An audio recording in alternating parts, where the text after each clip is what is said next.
You know, we talk a lot about the digital divide for low-income families and in rural counties, but it's a problem for our veterans, too. Now there is a new program in Augusta looking to try to bridge that gap. Cindy Heinberger live in the studio with us with some more on the program's purpose. Right, Laura, the VA says 15% of veteran households don't have internet access. But, of course, in a global pandemic, when Charlie Norwood needed to conduct more than 30,000 telehealth visits, not having internet could also mean not having proper health care access. It was frustrating to us Vietnam veterans down there at the VA because you stay down there all day.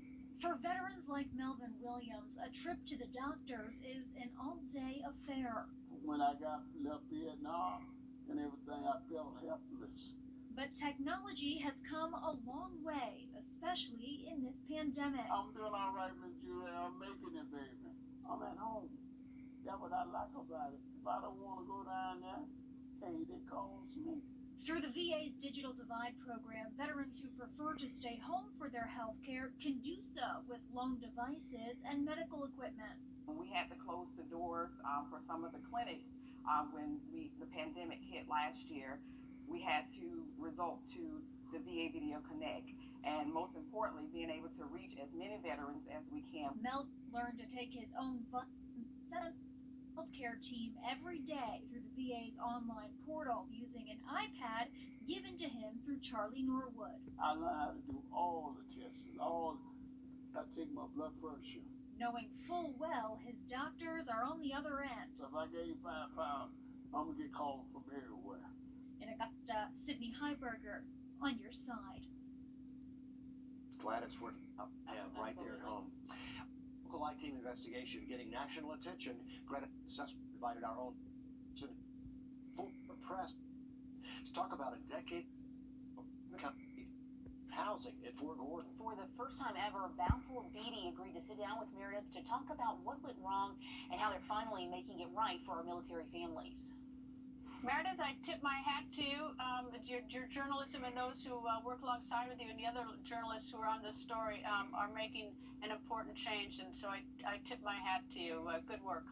Well, thank you for following it. It's important when, as journalists, we expose something and then whatever happens, or do you ever follow up on it? It is important. This shows you how important it is to stay on a story. Keep making phone calls. Keep asking questions. Keep being pushy, because I think a lot of times companies would rather us just go away.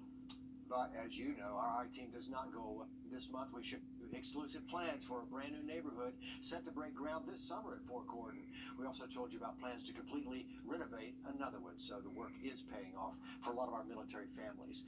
You have 4 chances to catch Full Court Press with Greta Van Susteren this Sunday. The times and channels right there on your screen. If you want to watch Meredith's story on military housing, that's easy too. You click the I-Team Investigations tab on our website or the WRDW app. There could be more roads in Columbia. Alligator. What they have short arms? Alligator, alligator.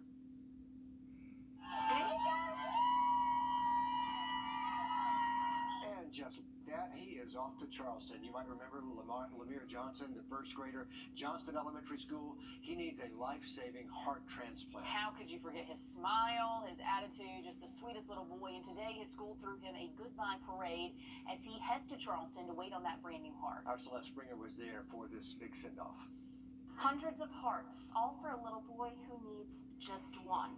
Back in February, Johnston Elementary School began selling paper mementos to fund Lemire Johnson's heart surgery. Now that money is being put to good use to get him back out to Charleston. Inside Johnston Elementary, a map marking every place Lemire has received a donation from. It was shared on social medias, shared through emails to various different networks and stuff, and people just kind of picked it up and ran with it. But outside, a parade to say goodbye to one of Johnston's baby bears. Decked out in red and holding their freshly decorated signs. I like that one. Classmates were excited to be out to say goodbye to the bubbly first grade. The way to describe Lemire is a big ball of energy. He is always just so happy and, excited. Lemire is off to Charleston, where he'll wait for a new heart. It's a sad day for us to see him leave, but it's also a very happy day for us because we know he's going to be just one step closer to receiving that new heart. He received donations near and far. Thank you. But the biggest people rallying behind him are in his own backyard. It says my heart feels strong, my heart is brave. People like his teachers and friends sitting next to him in class. I love seeing all the support for Lemire through our school and community. That's one thing about Johnson and Johnson Elementary is we support our own and those around us. His mom says they wouldn't be able to be here without all the help. It's been amazing. So many people supporting. I mean, people that I don't even know. People around the world. It's really worldwide. It was Lemire's last day at Johnson Elementary. It's kind of bringing tears in my eyes because this is goodbye for us for a while. And this, hopefully not so much a goodbye, but a see you soon. Bye, guys, and I hope you pray for me again. Celeste Springer, on your side.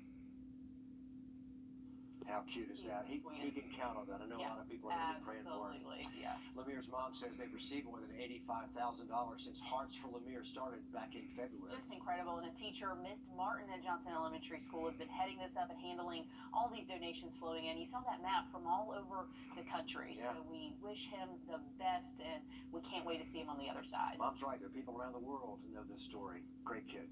Let's head back outside now. Another live look, a bird's eye view over I-20.